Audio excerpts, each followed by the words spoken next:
नमस्कार, स्वागत है आप सभी का आर्यन न्यूज पर। आपके साथ मैं हूं पल्लवी रविंद्र सिंह। टी20 वर्ल्ड कप में आपको बता चले भारतीय टीम को पाकिस्तान के हाथों 10 विकेट से हार का सामना करना पड़ा था। इसके बाद से भारत में कुछ जगहों पर जश्न मनाने का मामला सामने आया।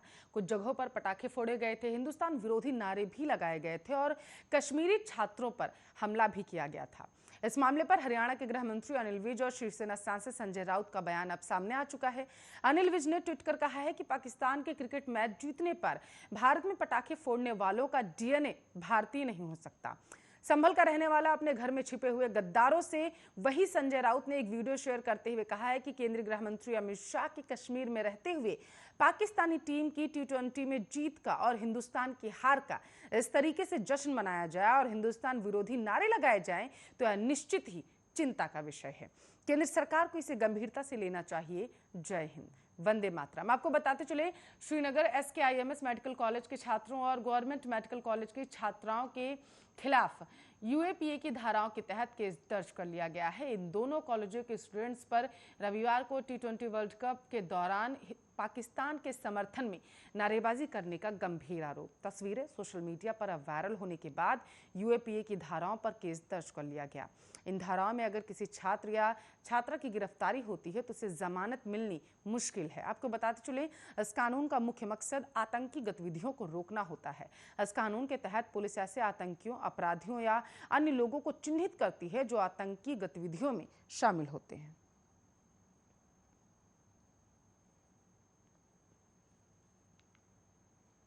तो पंजाब के बाद अब श्रीनगर में भी पाकिस्तानी क्रिकेट टीम की जीत का जश्न मनाने का मामला सामने आ चुका है। श्रीनगर एसकेआईएमएस मेडिकल कॉलेज के छात्रों और गवर्नमेंट मेडिकल कॉलेज की छात्राओं के खिलाफ यूएपीए की धाराओं के तहत केस दर्ज कर लिया गया है। आपको बताते चले, इन दोनों कॉलेज के स्टूडेंट्स पर रविवार को टी20 वर्ल्ड कप के दौरान पाकिस्तान के समर्थन में नारेबाजी करने का आरोप। तस्वीरें सोशल मीडिया पर वायरल होने के बाद अब यूएपीए की धाराओं में मुकदमा दर्ज कर लिया गया है।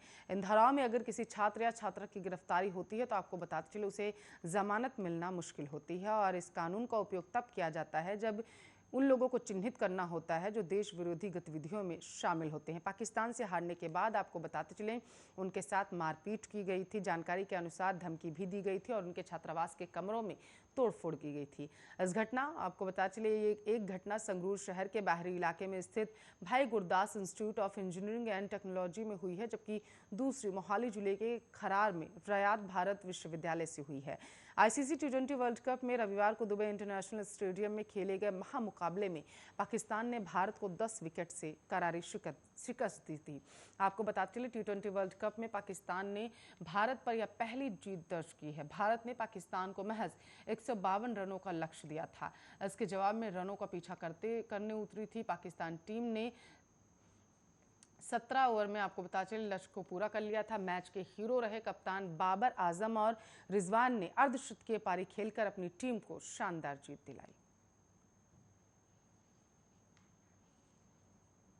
तो लखीमपुर खीरी हिंसा मामले पर आज सुप्रीम कोर्ट में सुनवाई होगी। यूपी पुलिस को अब तक हुई कार्रवाई का ब्यौरा कोर्ट को देना होगा। हफ्ते भर पहले सुप्रीम कोर्ट की तरफ से जांच को लेकर यूपी पुलिस को कड़ी फटकार लगाई गई थी। पिछली सुनवाई में कोर्ट ने इस बात पर असंतोष जताया था कि पुलिस ने आरोपियों को रिमांड पर रखने पर जोर नहीं दिया, उन्हें आसानी से न्यायिक हिरासत में जाने दिया गया। कोर्ट ने मजिस्ट्रेट के सामने गवाहों के बयान दर्ज न होने के लिए भी एसआईटी को फटकार लगाई थी। आपको बताते चले, लखीमपुर खीरी जिले के तुकुनिया क्षेत्र में 3 अक्टूबर को हुई हिंसा में 4 किसानों समेत 8 लोगों की मौत के मामले में एसआईटी ने शनिवार को 3 आरोपियों को गिरफ्तार किया। पुलिस ने यह जानकारी दी। पुलिस के अनुसार अब तक इस मामले में कुल 13 आरोपियों को गिरफ्तार कर लिया गया है। पुलिस के एक वरिष्ठ अधिकारी ने बताया है कि गिरफ्तार आरोपियों की पहचान सिंघी कस्बे के मोहित त्रिवेदी, तुकुनिया कोतवाली क्षेत्र के रिंकू राणा और धर्मेंद्र सिंह के रूप में हुई। अधिकारी ने बताया है कि पुलिस हिरासत में लेकर अन्य आरोपियों से की गई पूछताछ के दौरान इनके नाम सामने आए, जिसके बाद इनकी गिरफ्तारी की गई।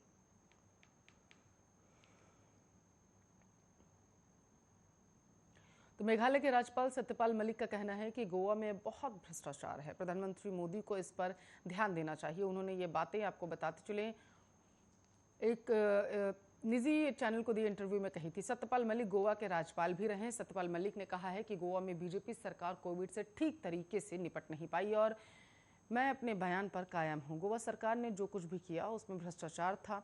गोवा सरकार पर लगाए गए भ्रष्टाचार के आरोपों की वजह से मुझे हटा दिया गया था। मैं लोहियावादी हूं, मैंने चरण सिंह के साथ वक्त बिताया है, मैंने भ्रष्टाचार को बर्दाश्त नहीं कर सकता। उन्होंने कहा है कि गोवा सरकार की घर घर राशन बांटने की योजना अव्यवहारिक थी। ये एक कंपनी के कहने पर किया गया था जिसने सरकार को पैसे दिए थे। मुझसे कांग्रेस समेत कई लोगों ने जांच करने को कहा था, मैंने पहले की जांच की और प्रधानमंत्री को इसकी जानकारी भी दे दी थी। आपको बताते चले, मलिक ने कहा कि वो नहीं मानेंगे कि गलती उनकी थी। एयरपोर्ट के पास एक इलाका है जहां खनन के लिए ट्रकों को इस्तेमाल में लाया जाता है। मैंने कोविड को देखते हुए सरकार से इसे रोकने का आग्रह किया था, लेकिन सरकार ने नहीं माना और बाद में ये कोविड का हॉटस्पॉट बन गया। उन्होंने कहा कि आज देश में लोग सच बोलने से कतराते हैं। सत्यपाल मलिक ने आगे कहा है कि वो सिर्फ वही बोलते हैं जो उन्हें लगता है कि उन्होंने कहा है कि सरकार मौजूदा राज्य भवन को ढहाकर नया भवन बनाना चाहती है, लेकिन इसकी कोई ज़रूरत फिलहाल नहीं दिखती। उन्होंने अपनी बात को आगे बढ़ाते हुए कहा है कि यह सब प्रस्तावित किया गया था जब सरकार वित्तीय दबाव में थी।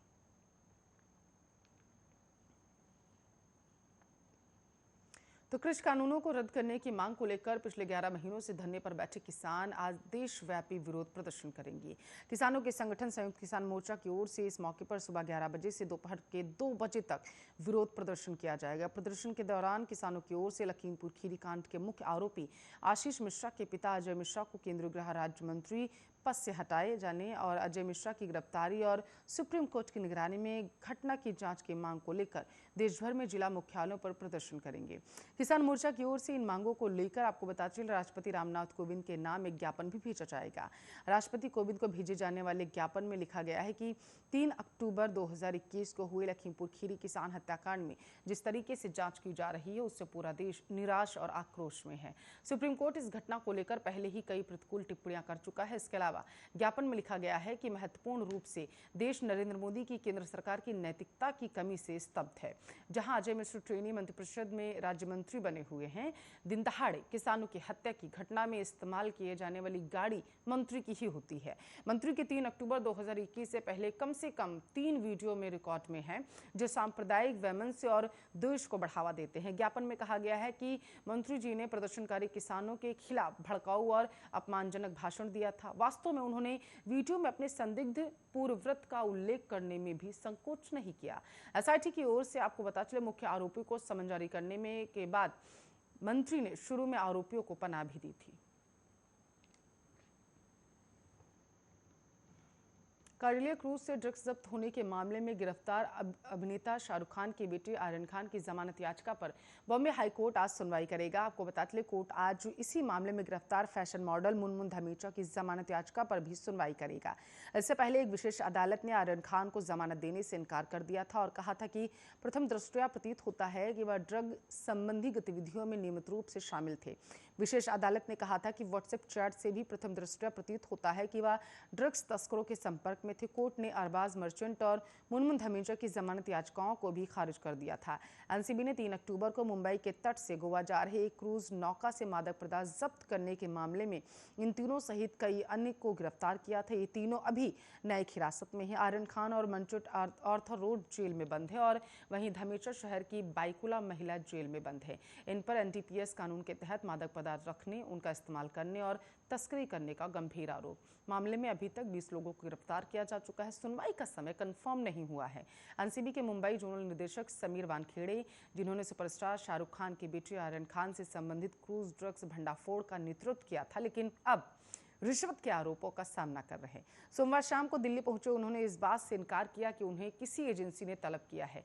आपको बता चले, मीडिया कर्मियों से घिरे वानखेड़े ने इंदिरा गांधी अंतर्राष्ट्रीय हवाई अड्डे पर पहुंचते ही कहा कि वह अपनी जांच पूरी तरीके से कराने के लिए कायम है। मामले में एक गवाह एक बड़े विवाद को हवा देते हुए रविवार को एनसीबी पर आरोप लगाया गया कि उसने शाहरुख खान से अपने बेटे को रिहा करने के एवज में कथित तौर पर रिश्वत मांगी थी। गवाह प्रभाकर साइल ने विभिन्न टीवी चैनलों पर खुले तौर पर कहा कि उन्होंने वानखेड़े के अलावा किसी और से अपनी जान को खतरा होने का डर बताया था। इस बीच एनसीबी की सतर्कता इकाई के प्रमुख डीजीएनआर ज्ञानेश्वर सिंह ने कहा है कि एजेंसी ड्रग मामले में स्वतंत्र गवाह द्वारा लगाए गए जबरन वसूली के आरोप की जांच शुरू कर दी गई।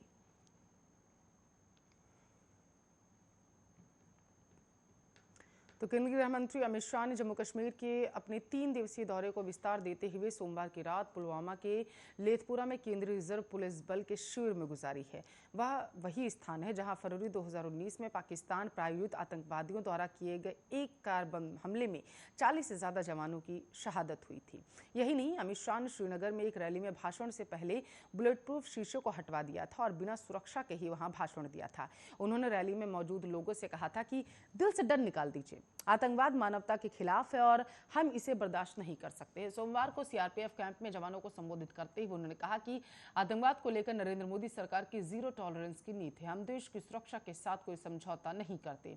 गृह मंत्री ने आतंकवादियों को करारा जवाब देने और जवानों के मनोबल को बढ़ाने के लिए उसी पुलवामा सीआरपीएफ कैंप में रात बिताई, जहां के 40 सीआरपीएफ जवान 2019 में आतंकी हमले में शहीद हो गए थे। यही नहीं, उन्होंने श्रीनगर से पुलवामा के लेथपुरा सीआरपीएफ कैंप का करीब 20 किलोमीटर का सफर सड़क मार्ग से तय किया, जो दहशतगर्दों को सीधा संदेश था। अमित शाह ने जवानों के साथ न सिर्फ बात की बल्कि उनके साथ बैठकर भोजन भी किया।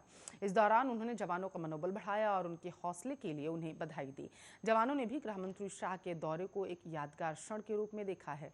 गृह मंत्री अमित शाह ने फैसला किया कि रात जवानों के साथ ही बिताएंगे, इसलिए सुरक्षा की परवाह किए बिना पुलवामा सीआरपीएफ कैंप में ही जवानों के साथ उन्होंने रात बिताई। दरअसल आपको बता चले, गृह मंत्री अमित शाह आतंक के ठेकेदारों को सीधा मैसेज देना चाहते थे। यही कारण था कि पहले 20 किलोमीटर का सफर तय करके सड़क मार्ग से कैंप पहुंचे, वहां रात बिताया और शहीद जवानों को श्रद्धांजलि दी।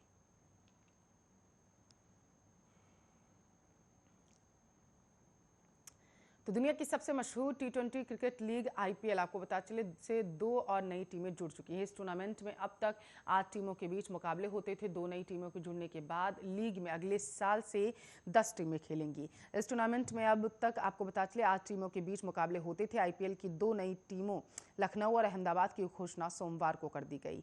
बीसीसीआई सूत्रों के मुताबिक संजीव गोयंका के स्वामित्व वाले आरपीएसजी ग्रुप ने 700 करोड़ रुपए से अधिक की बोली में लखनऊ फ्रेंचाइजी के लिए दावा किया। वहीं सीवीसी कैपिटल पार्टनर को अहमदाबाद की फ्रेंचाइजी मिली है। बीसीसीआई सूत्र ने बताया है कि निजी इक्विटी फर्म सीवीसी कैपिटल ने 500 करोड़ रुपए से अधिक की बोली लगाकर दूसरी आईपीएल फ्रेंचाइजी खरीद ली है। गोयंका 2 साल के लिए Pune franchise Rising Pune Super Giants के मालिक रहे हैं और वह आईएसएल यानी कि Indian Super League franchise ATK Mohun Bagan के मालिक भी हैं। इसी के साथ साथ भारतीय क्रिकेट बोर्ड को 2022 से आईपीएल में हिस्सा लेने वाली 2 नई टीमों से 10,000 करोड़ रुपए के आसपास मिलने की उम्मीद जता दी गई है। उसे 12,690 करोड़ रुपए की कमाई हुई।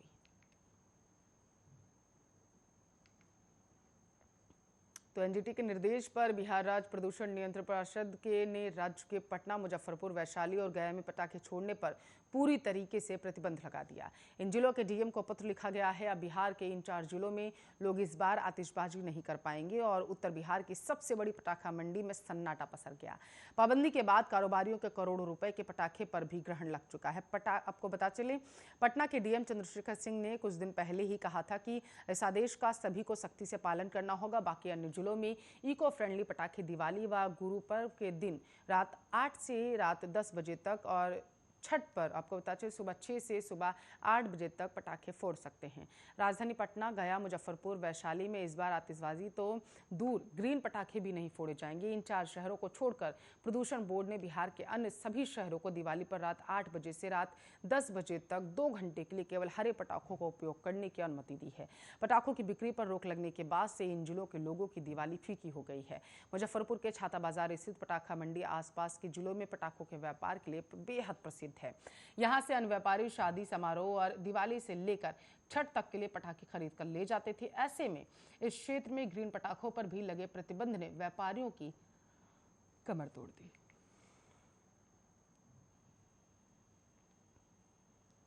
तो मौसम में हो रहे बदलाव ने इन दिनों लोगों को परेशान कर रखा है। दरअसल दिल्ली, महाराष्ट्र समेत कई राज्यों के विभिन्न जिलों में सुबह और शाम हल्की ठंड महसूस की जा रही है। हालांकि दोपहर में गर्मी पड़ने लगती है। दरअसल देश के ज्यादातर हिस्सों में मानसून ने विदाई ले ली है। ऐसे में कई राज्यों में लोग ठंड को महसूस कर पा रहे हैं। मानसून की विदाई से लोगों ने राहत की सांस तो ले ली है, लेकिन अभी भी कई राज्यों में कुछ दिनों तक बारिश हो सकती है। मौसम विभाग के अनुसार अगले 3 से 4 दिनों के दौरान देश के कई क्षेत्रों में भारी बारिश हो सकती है। इस बीच मौसम विभाग ने अपने नए पूर्वानुमान में बताया है कि अगले 24 घंटों में कुछ क्षेत्रों में ओले भी पड़ सकते हैं। मौसम विभाग के पूर्वानुमान के अनुसार अगले 5 दिनों के दौरान केरल, तमिलनाडु, दक्षिणार्ध कर्नाटक में अलग अलग स्थानों पर भारी बारिश और हल्की बारिश भी हो सकती है। इस बीच उत्तराखंड में मौसम ने करवट ले ली है। ताज़ा आपको बताते चले, बन रहे तूफान के हिमालयी क्षेत्र में पहुंचने के कारण प्रदेश में बादल छाए हुए हैं और कल देर शाम से लगातार हिमपात हो रहा है। कई इलाकों में ओला पड़ने की वजह से ओला पड़ने की सूचना भी मिली है। इस बीच केदारनाथ धाम में बर्फबारी के बीच श्रद्धालुओं के पहुंचने का सिलसिला बदस्तूर जारी है।